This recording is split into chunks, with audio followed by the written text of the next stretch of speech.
אחד מאנש רבי מלובביץ' נקלע פעם למצב כספי קשה. הקדוש ברוך הוא עזר לו, היה לו ילדים לחתן, ולרש אין קול.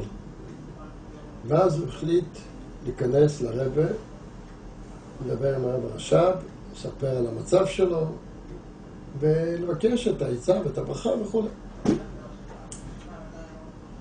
ואז הוא מספר אחר כך את מה שהיה איתו אז, אותו פעם.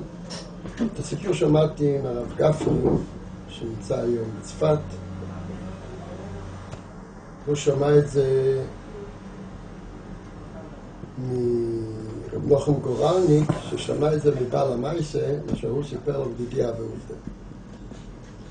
הגיע לרבה ליחידס, נכנס ליחידס והתחיל לטענות לפני הרבה את הבעיות שלו. ואז הרבה ככה נהנה ואומר לו, ללמוד דף גמורה עם תייספס, ככה ללמוד טוב, זה דבר מאוד מאוד נעים וטוב. הוא לא מבין את הקשר, הוא לא רואה שום קשר. הוא באיזשהו מקום מרגיש שהרבה לא מתייחס למה שהוא מדבר. ואז התחיל שוב להסביר את הבעיה שהוא נמצא בה וכו'. והרבה שוב מגיב ואומר, לא יודעים עד כמה מה טוב ומה נעים זה לשבת, ללמוד, דף גמורה, לעיון עם תייספס, כמו שצריך. זה מתבלבל לגמרי, מנסה שוב להגיד משהו, אבל כאן הוא קיבל את הסימן שהיחידס נגמרה, ויצא כל כולו מבולבל. מצב רוח מאוד מאוד קשה. הבעיה, והבעיה נהייתה עוד יותר גדולה, וזה שרואה שהרבי לכאורה לא מתייחס בכלל. הוא לא מבין מה היה פה ביחידס הזאת. כפי שהוא ככה מסתובב לו לגמרי מבולבל, הוא פגש באחד החברים מהתמימים שלמדו יחד איתו בלובביץ', והוא מספר לאותו אחד מה קרה, מה עבר עליו, מה עובר עליו, מה קרה פה עכשיו. הוא יוצא מיחידס, ובאיזשהו מקום הוא עכשיו עוד יותר במצב של מעין ייאוש מה שהיה קודם.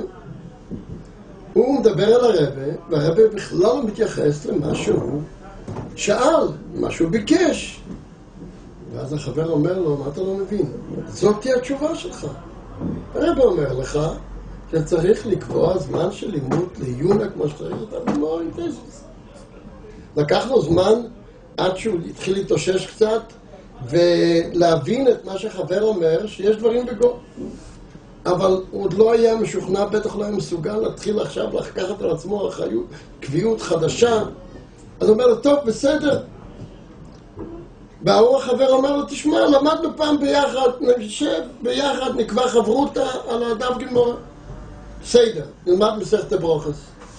החבר אומר לו, לא. דווקא ניקח מסכת כסובס, נשב, נלמד ככה לעיונה כמו שצריך. התחילו ללמוד בצורה מסודרת, קבועה, מדי יום, היה להם את הקביעות.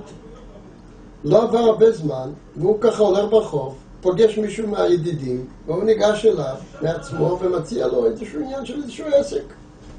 הכל היה עסקים שחורים כאלה. הסכים, נכנס עם השני בעסק, ודי מהר ראו תוצאות טובות. ויש כסף.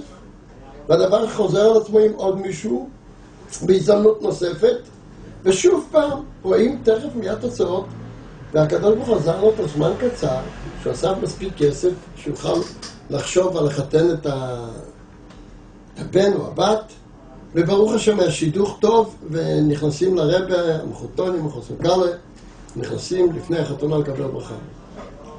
כשהיחידות הסתיימה, הרב סימן לו, לאותו אחד שדיברנו עליו, שהייתה לו את הבעיה, שישאר. אחרי שהאחים יצאו, הרב אומר לו, היה לך תרומת, מה ביידיש, סקיעת פריבו.